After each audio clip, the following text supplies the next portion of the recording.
I saw her walk into the Gulf like she had an appointment under the water. That was the first thing that hit me. Not panic, not crying, not some big scene on the sand. Just a woman in a dark business suit, shoes still on, hair pinned back like she had come from a meeting, stepping straight through the low morning surf without slowing down. My son Tyler was beside me, trying to dig a trench around a sandcastle with a red plastic shovel. "Dad," he said. I was already standing. The beach was quiet that morning, the kind of quiet we got before the rental families came down with coolers and umbrellas. A couple of joggers were farther north. One older man was fishing near the rocks. Nobody else seemed to notice her at first. But I noticed. I noticed because I had seen that kind of walking before.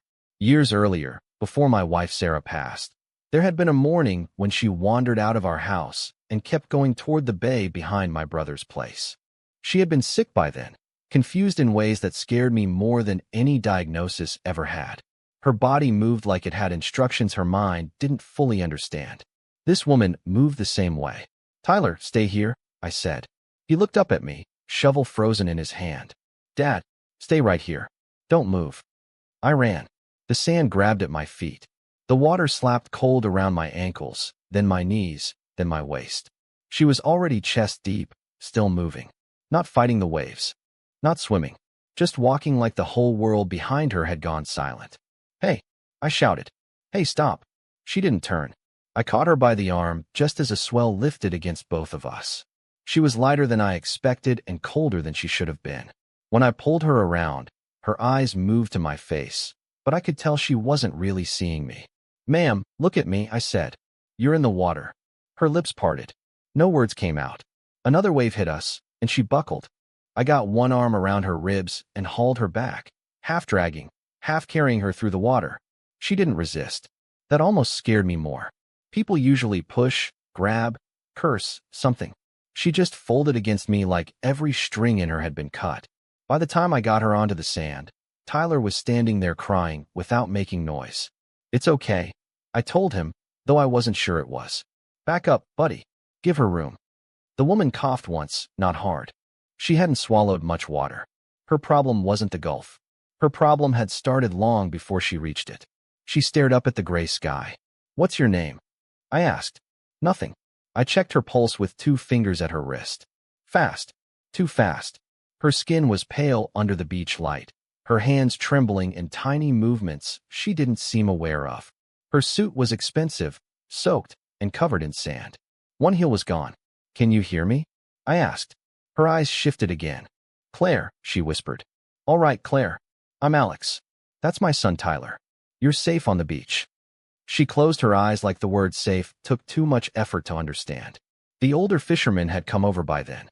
He asked if we needed emergency services. I told him to call, then changed my mind when Claire's hand suddenly gripped my wrist. "No hospital," she said. Her voice was rough and thin, but the fear in it was real. "You need help," I said. "No hospital. Please." I should have ignored that. Any sensible man would have. But I looked at her face, and I saw a woman who was not trying to make trouble. She looked emptied out, like she had been awake for days and had finally reached the edge of herself. I asked the fisherman to hold off for a minute and told Tyler to grab my towel.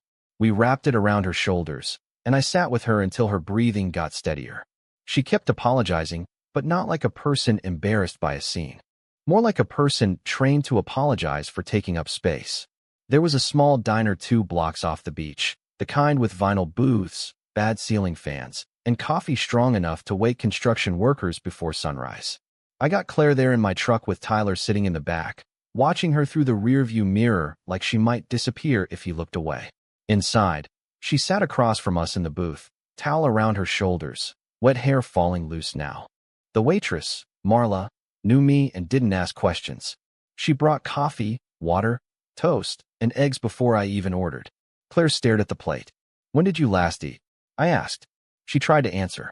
Couldn't. "Yesterday." Her fingers tightened around the mug. "Day before." She looked down. Tyler pushed the toast closer to her. "You can have mine too. I don't like the crust." Claire looked at him then. Really looked. Something in her face shifted, small but clear. "Thank you," she said. That was the first time her voice sounded like it belonged to a person and not a recording played too quietly. She ate 3 bites and had to stop. I didn't push. I just kept her coffee warm and asked simple things. Did she have family nearby? No. A friend? She looked at me like I had asked a complicated question. Someone from work? At that, she laughed once, dry and almost bitter. I have thousands of people from work, she said. That's not the same thing. Her phone was gone. So was her purse. All she had was a slim watch on her wrist that looked like it cost more than my truck. Then Marla came over holding her own phone. Alex, she said quietly, is this her? On the screen was a local alert shared from some news account. Missing executive. Claire Ashford. Last seen near Gulf Point. Family and company representatives deeply concerned. A reward for information. A number for private security. The photo showed the same woman in front of a glass building, calm and sharp in a white blazer, the kind of woman nobody interrupted. The woman across from me looked at the screen and went still. Tyler leaned against my side. Is she famous? Claire's face had gone flat again. That went out fast, she said. I looked from the phone to her. Who are these people? My company, she said. You're missing? Her mouth twisted like the word didn't fit. Apparently. Marla lowered the phone. Honey, should we call that number? Claire looked at me, and for the first time since the water, I saw something clear behind her eyes. Not weakness. Calculation. Fear too, but organized now. If you call that number, she said, they will know exactly where I am. That's the point, isn't it? I asked. She held my gaze. Not if they're the reason I ended up here. Write in the comments. If I had called that number right then, would I have been protecting her or handing her back to the people she feared? The diner noise seemed to drop away around us. Forks on plates. Coffee pouring. Tyler breathing beside me. I had spent years keeping my life small. Work sites, school pickup, groceries, bedtime. I fixed broken beams and leaky pipes. I did not get involved with missing women whose names made news alerts light up across the coast. But I also knew what it looked like when the wrong people called control concern. Claire pushed the plate away with a shaking hand. I just need a little time. A day. Maybe less. Somewhere they won't look first. I thought about my house. The guest room with Sarah's old quilt. Tyler's Lego bins in the hall. The quiet I had protected so hard it had started to feel like a wall. Then Tyler spoke before I did. She can sleep in the guest room, he said. Right, Dad? Claire looked at him like that simple offer had landed harder than the waves. I rubbed both hands over my face. Every instinct I had said to drive her to professionals, make the call, step away. But another instinct, older and sharper, told me she would be handed right back to whatever machine had pushed her to the water in the first place. 24 hours, I said. You eat. You sleep. You call someone you trust on speaker. And if I think you're in real danger, I'm calling for help whether you like it or not. Claire nodded once. Outside, the sun had finally broken through the clouds, bright on the wet pavement and my old truck. I opened the passenger door for her. She paused before getting in and looked back toward the beach. I didn't mean to go that far, she said. I know, I told her. And the strange thing was, I did. By the time we got to my house, Claire could barely keep her eyes open. She sat in the passenger seat with both hands folded in her lap, still wrapped in my beach towel, staring at the road like she was trying to memorize every mailbox. My place was 10 minutes inland from the beach, a small one-story house with faded blue shutters, a cracked driveway, and a basketball hoop Tyler used mostly for hanging beach buckets. It wasn't much, but it was clean, paid for, and quiet. Claire looked at it through the windshield. This is your home? She asked. Yeah. It feels... She stopped, like she didn't know what word was allowed. Small. I said. Real. I didn't know what to do with that, so I got out and opened Tyler's door. Inside, I gave her the guest room. It still had Sarah's old quilt folded across the bed, yellow and white squares, a little worn at the corners. I almost moved it before Claire came in, but Tyler ran ahead and pulled the curtains shut like he was preparing a hotel room. This bed is comfy, he told her. Sometimes I sleep here when I'm sick. Claire stood in the doorway, barefoot now, holding the towel around her shoulders. You don't have to. You need sleep, I said. Bathrooms across the hall. I'll leave clothes outside the door. They won't be fancy. She gave me the smallest smile. That might be good. I found an old t-shirt from a roofing job and a pair of gray sweatpants with a drawstring. When I set them outside the bathroom, I heard the shower turn on. Then I stood in the hall longer than I meant to, listening to the water run, feeling like my house had shifted under my feet. Tyler whispered from the kitchen, Is she going to be okay? I hope so. She looked like Mom in the picture from the hospital. That hit me in a place I wasn't ready for. I crouched down in front of him. She's tired, buddy. That's all we know. But she can stay today? Today, yes. He nodded seriously, like we had signed a contract. Claire slept for almost 16 hours. Not straight through at first. Around noon, I checked the hallway and heard nothing. At 3, I brought a glass of water and left it on the nightstand. Her face was turned toward the wall, one hand tucked under her cheek, hair loose on the pillow. She looked younger asleep. Not young exactly, just less armored. At 5, Shannon came by without knocking, because Shannon had known me since I was 20 and believed knocking was for salesmen. She walked into the kitchen carrying a container of chicken soup and stopped when she saw the soaked suit hanging over a chair by the back door. "Alex," she said. I looked up from Tyler's homework. "Don't start." Her eyes went to the hallway. "Please tell me you did not bring home a woman from the beach like a stray dog." Tyler frowned. "She's not a dog." "I know, baby," Shannon said, then lowered her voice at me. "You know there are people looking for her, right? It's all over local pages." She was walking into the water. Shannon's face changed. She had been Sarah's friend too. She knew enough not to joke after that. "She okay?" "She's sleeping." "And you believe her?" I believe she was scared of being found too fast. Shannon leaned against the counter, arms crossed. "That is not the same thing as safe." "I know." She looked at me for a long second. "Tyler stays with me tonight if this gets weird." "It won't." "You don't know that." She was right, and we both knew it. Claire woke after dark.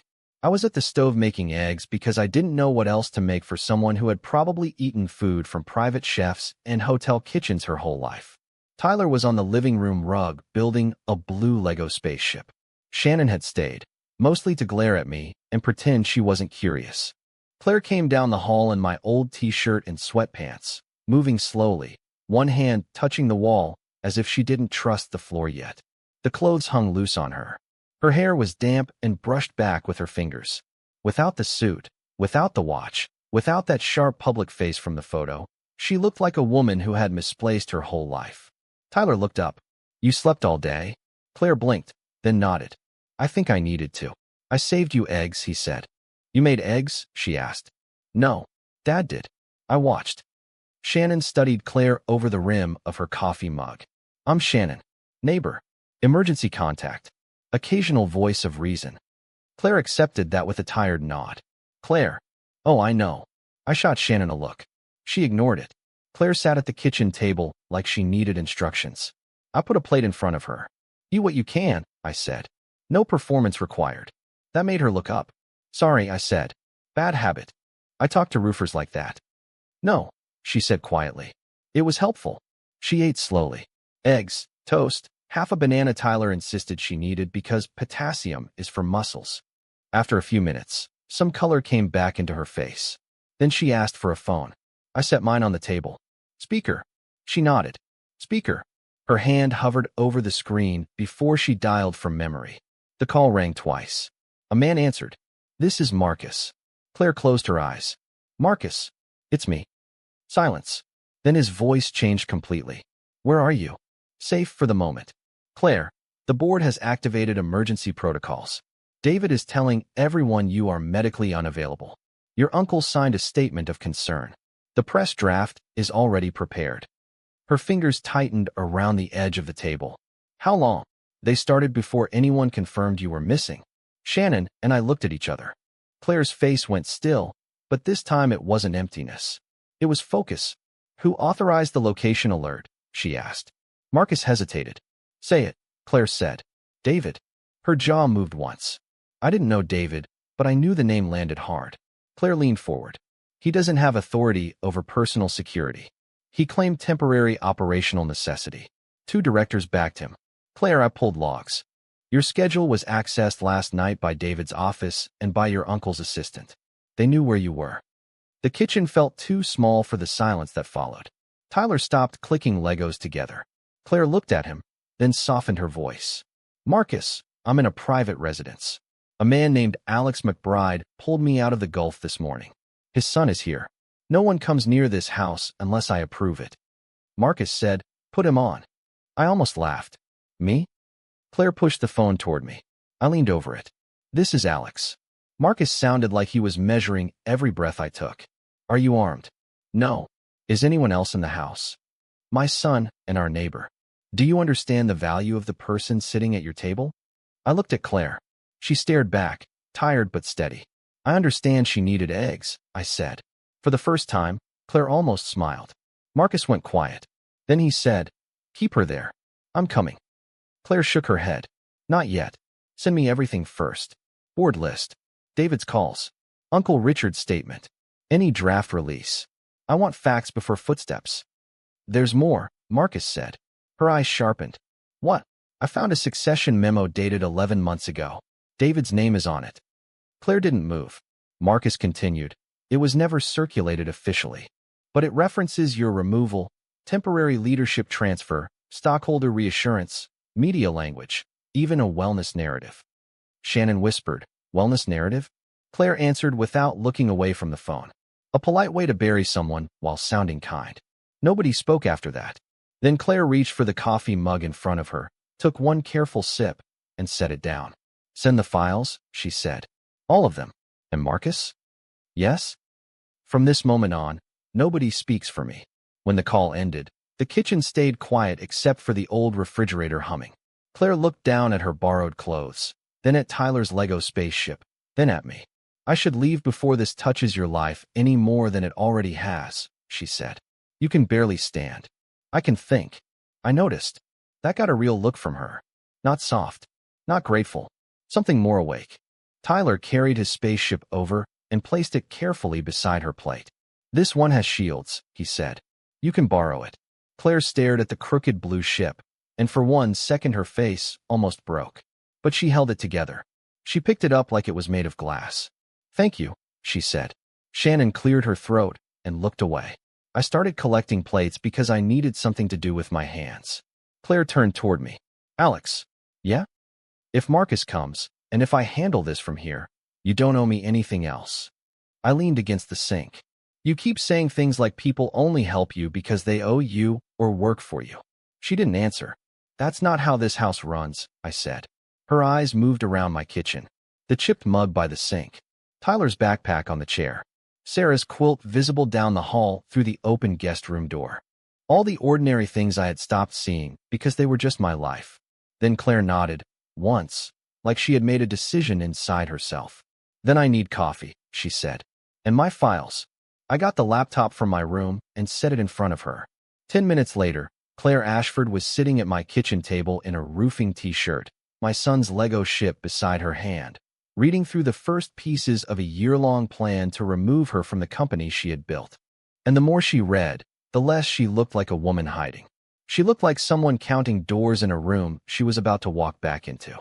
Marcus arrived just after sunrise in a black SUV that looked too clean for my street. I saw it roll past the mailbox once, slow down, then come back and stop in front of my house. Claire was already awake at the kitchen table, still in borrowed clothes, hair tied back with one of Tyler's rubber bands, because we couldn't find anything better. She had slept another 4 hours, which she claimed was enough. I told her that was nonsense. She ignored me and kept reading. By then, my kitchen had turned into something between a command center and a breakfast mess. My laptop was open. Shannon's old printer sat on the counter, coughing out pages like it hated all of us. Tyler's cereal bowl was beside a stack of documents marked confidential. A blue Lego spaceship guarded Claire's coffee. Marcus knocked twice. I opened the door and found a tall man in a dark polo, gray at the temples, with the kind of eyes that checked exits before faces. He looked past me once, saw Claire at the table, then looked back. Alex McBride? Yeah. Marcus Dinwiddie. He held up both hands, palms empty, like he was approaching a nervous animal. I almost appreciated it. Claire called from the kitchen. He can come in. Marcus stepped inside and paused when he saw the room. Not because it was messy. Because Claire Ashford, Billionaire CEO, was barefoot at a cheap kitchen table eating toast off a chipped plate while my 7-year-old explained Lego shields to her like national security depended on it. For a second, Marcus didn't say anything. Then Tyler asked, "Are you her bodyguard?" Marcus looked at Claire. Claire said, "Yes." Tyler nodded. "Good. She needs one." Marcus's mouth twitched, but he kept it professional. He set a leather folder on the table, then a slim drive, then his phone. I came alone, he said. No tail. No company vehicle. I switched cars twice. Claire nodded. Show me. He opened the folder. I tried to stay out of the way. I really did. I poured coffee, cleaned the counter, packed Tyler's lunch even though it was Saturday and he didn't need one. But the words coming out of Marcus's mouth kept pulling me back. Draft press statement. Temporary leadership transition. Emergency board session. Medical leave language. Shareholder reassurance. It was all calm, polished, and ugly in a way that didn't need raised voices. They had built a whole story around Claire before she even knew she was inside it. David Harlan, her COO, was at the center. Claire had hired him 12 years earlier, promoted him twice, defended him when other directors said he was too ambitious. Marcus laid out call logs, private calendar access, dinner meetings with 2 board members, and a memo that had been edited again and again over the past year. Claire didn't interrupt much. She just asked short questions. Who saw this? Who approved that language? Which directors were copied? Where did Richard's name first appear? Richard was her uncle, her father's younger brother. Claire had mentioned him once the night before, then shut down so hard I didn't press. Marcus slid one page toward her. This is the stock transfer concern. Claire read it and went very still. What does that mean? I asked before I could stop myself. Claire looked up. For a second I thought she might tell me it was company business. Instead, she turned the page so I could see it, though half the words could have been in another language for all I understood. Richard holds a block of family shares, she said. Not enough to control the company. Enough to influence close votes. Marcus tapped the paper. 3 months ago, that block was pledged against a private loan. Claire's face tightened. Richard doesn't borrow money. He did this time. From who? Marcus didn't answer right away. Claire's voice went colder. From who? A fund connected to David's brother-in-law. The room went quiet. Shannon, who had come over again with muffins and the excuse that Tyler liked them, muttered, That sounds illegal. Claire leaned back. Not illegal enough. That's the point. I watched her face while she read the next page. Anger was there, sure, but something else too. Hurt, maybe. Not the soft kind. The kind that gets locked behind the jaw. You think Richard sold me out, she said. Marcus said carefully, I think he signed what they needed. That wasn't my question. I think he is compromised. Claire stood so suddenly her chair scraped the floor. Tyler looked up from the living room rug. I saw him notice the change in her, and I stepped closer without thinking. Claire walked to the sink and gripped the edge of it, staring out at my backyard. The grass needed cutting. Tyler's bike lay on its side by the fence. Nothing out there belonged in the same world as hostile board votes and pledged shares. He held my hand at my father's funeral, she said quietly. He told me I would never stand alone in that building. Nobody answered. Then she turned around, and the look on her face made Marcus straighten. I want David removed, she said. I want every director who touched this exposed. I want the fund connection documented. I want Richard's shares locked before they move again. Marcus nodded. We can prepare that. I heard myself say. Or you talk to your uncle first. Claire looked at me. So did Marcus. Shannon gave me the face she used when I was about to say something dumb in public. I wiped my hands on a dish towel.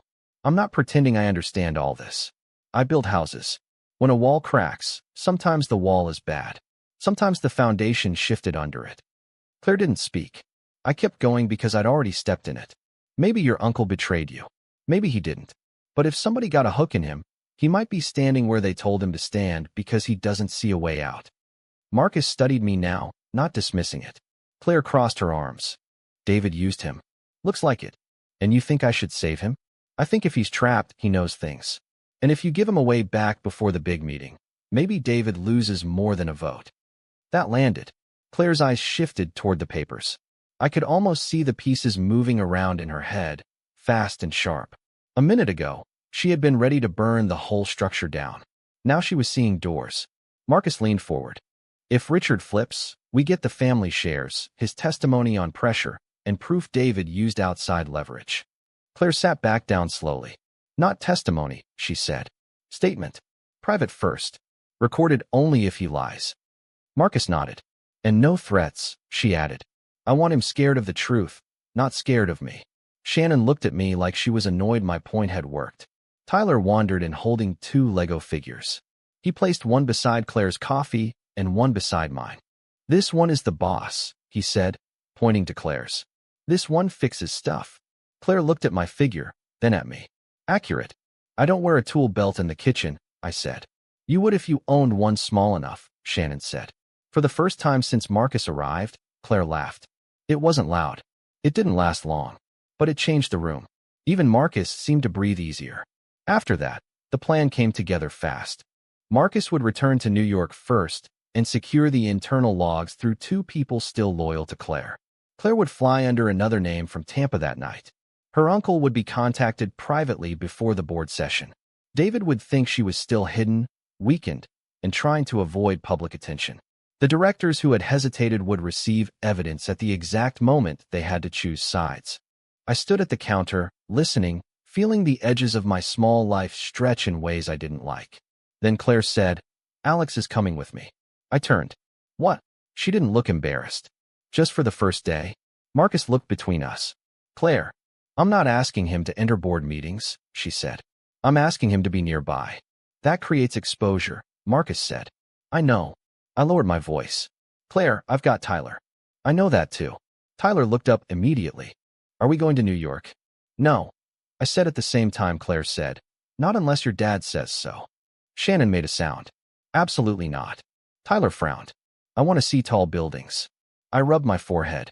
Claire's expression softened, but she didn't back away from what she had asked. Yesterday morning, I couldn't tell the difference between rest and disappearing. In this house, I remembered. I don't need you to fight my company for me, Alex. I need one person near me who isn't part of it. That was too honest for the kitchen. Too direct. I looked down the hall toward the guest room, where Sarah's quilt was still rumpled from Claire's sleep. For years, I had told myself I was protecting Tyler by keeping our world closed. Maybe I was. Or maybe I had just gotten good at calling fear responsibility. Shannon saw it on my face before I said anything. I can keep Tyler, she said, not happy about it. One night. Maybe two. And you call constantly. Tyler protested. But I crouched in front of him. Buddy, this is grown-up complicated. Is Claire in trouble? Claire came around the table and knelt too, careful and serious. Less than I was yesterday. He considered that. Because Dad fixed it. No, she said. Because your dad helped me stand still long enough to fix it myself. Tyler seemed to accept that. By late afternoon, Marcus had left to arrange the flight. Shannon had taken Tyler to pack an overnight bag. The house felt strangely quiet. Claire stood by the back door, wearing her dried suit pants with my old t-shirt because her blouse was ruined. She looked half like herself and half like someone who had stepped out of one life and not fully entered the next. You don't have to come, she said. I know. I mean it. I know that too. She looked at me for a long moment. Why are you? I could have given some clean answer. Because it was right. Because she needed help. Because walking away now felt wrong. Instead, I told the truth. Because when you walked into the water, I thought I was seeing the worst morning of my life happen again. But you came back. And now I want to see what you do with that. Her eyes shone, but she didn't look away. Then my phone buzzed. Marcus. Claire answered it on speaker. Everything is set, he said. Flight leaves tonight. Richard agreed to meet. David has no idea. Claire picked up Tyler's Lego spaceship from the table and turned it once in her hands. Good, she said. And just like that, she was no longer hiding in my kitchen. She was moving toward the door. New York did not feel like a city to me that night. It felt like a machine. Everything moved too fast, sounded too sharp, and cost too much. The car Marcus sent for us had black windows and a driver who didn't ask questions. Claire sat beside me in the back seat, wearing a plain navy dress Marcus had arranged through someone loyal to her, hair pulled back, face calm in a way that made me more nervous than if she had been pacing. My phone buzzed every few minutes with updates from Shannon. Tyler ate 2 slices of pizza.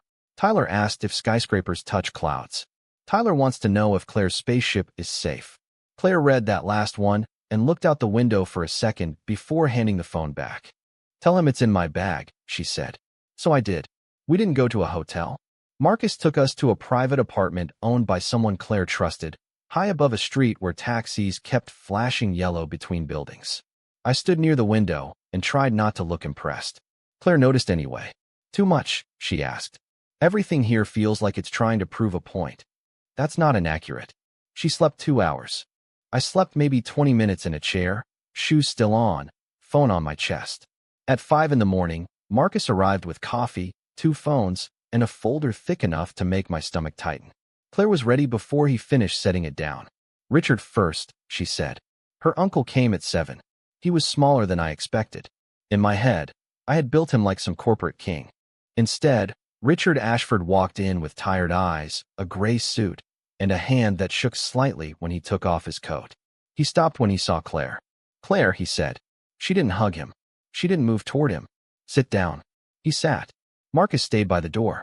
I stood near the kitchen area, out of place and very aware of it.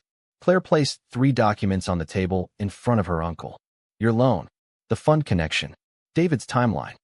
Richard's face lost color. I can explain. I hope so.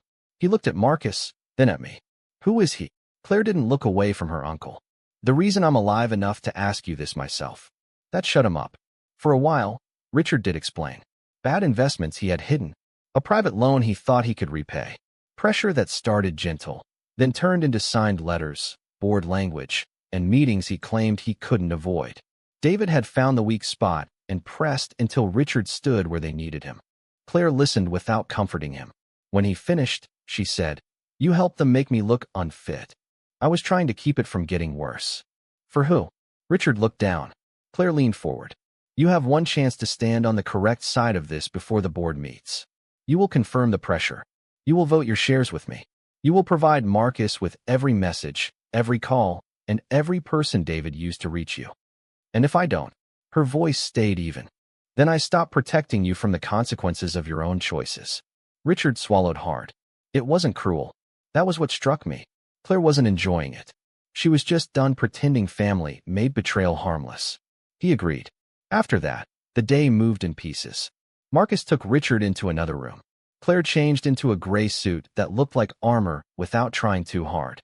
2 directors arrived separately and left pale, carrying copies of evidence they had clearly not expected to see. David called Claire's old phone 3 times. She didn't answer. Then a news draft surfaced online, saying she was stepping away for her health and privacy. Claire read it once. Release the correction in 12 minutes, she told Marcus. Not now? Let David think it landed.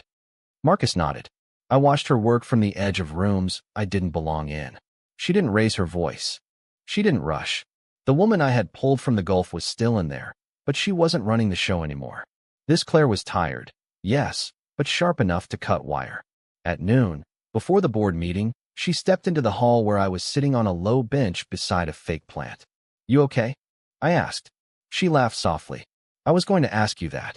I'm a Florida contractor sitting outside a Billionaire board fight. I'm doing great. That got a real smile, quick and warm. Then she reached into her bag and pulled out Tyler's blue Lego spaceship. One wing had come loose during travel. I fixed it without thinking, pressing the bricks together until they clicked. Claire watched my hands. You really do fix everything, she said. No, just what still has all the pieces. Her smile faded a little, but not in a sad way. Marcus appeared at the end of the hall. They're ready. Claire took the spaceship back and held it for 1 second before slipping it into her bag. Then she walked into the boardroom. I didn't see all of it. I heard enough. Voices rose, then stopped. David's voice came through once, smooth at first, then thinner. Claire spoke in a tone I recognized from my kitchen table, the one she used when facts had lined up and emotion no longer needed to do the work. She showed them the memo, the false concern language, the timing of the alert, the access logs, the loan connection, Richard's statement, the draft media plan prepared before anyone had confirmed she was missing. At one point, the room went completely quiet. Then I heard Claire say, You tried to remove me by calling control compassion. That was your mistake. Compassion does not require lies. I looked down at my hands. Sarah used to say I got quiet when something mattered too much. She was right, because sitting there, hearing Claire take back her own name, I felt something in me loosen that had been tight for years. The board meeting lasted 2 hours. When the doors opened, David came out first, face hard, no longer smooth. 2 security officers followed him. He didn't look at me. He looked like a man already calculating how much of his life could still be saved. Richard came out next. He looked older than he had that morning. Then Claire appeared. She didn't smile. Not at first. Marcus leaned close, said something, and she nodded. Directors passed her carefully, no longer treating her like a problem to manage. When she reached me, I stood. "Well?" I asked. "It's done," she said. "What does done mean in your world?" "David is out. 2 directors resigned pending review. Richard's shares are secured. The public statement is mine. And I remain CEO." I let out a breath I hadn't realized I was holding. Then her face changed. The command stayed, but the woman from my kitchen came back through it. "I also created an interim operating committee," she said. "Real one. Not a trap. I'm taking 30 days away from daily control after the transition." I raised an eyebrow. Voluntarily. "Don't sound so shocked. I saw you argue with a doctor you never even met about needing sleep." I was wrong. That sentence seemed to cost her less than it would have 2 days earlier. We flew back to Florida the next evening. Tyler ran into the driveway before the car fully stopped. Shannon yelled at him to slow down, but he ignored her and crashed into me first, then surprised all of us by hugging Claire around the waist. "Did you win?" he asked. Claire looked down at him. "Yes." "Did the spaceship help?" "More than you know." Shannon stood on the porch with her arms crossed, pretending she wasn't relieved. "Everybody's still alive?" "So far," I said. Claire stayed for dinner that night. Nothing fancy. Pasta, salad from a bag, garlic bread Tyler almost burned. She sat at our kitchen table in clothes that actually belonged to her now, but she looked more comfortable than she had in any glass room in New York. After Tyler went to bed, Claire and I stood on the back porch. The air smelled like cut grass and salt from far off. My house was quiet, but not sealed the way it used to be. "I don't know what this becomes," she said. "Neither do I. I can't turn into someone else. I'm not asking you to. And I won't ask you to fit into my world like furniture." "Good. I'm bad furniture." She laughed, then looked at me in a way that made the porch feel smaller. "I can come back?" she asked.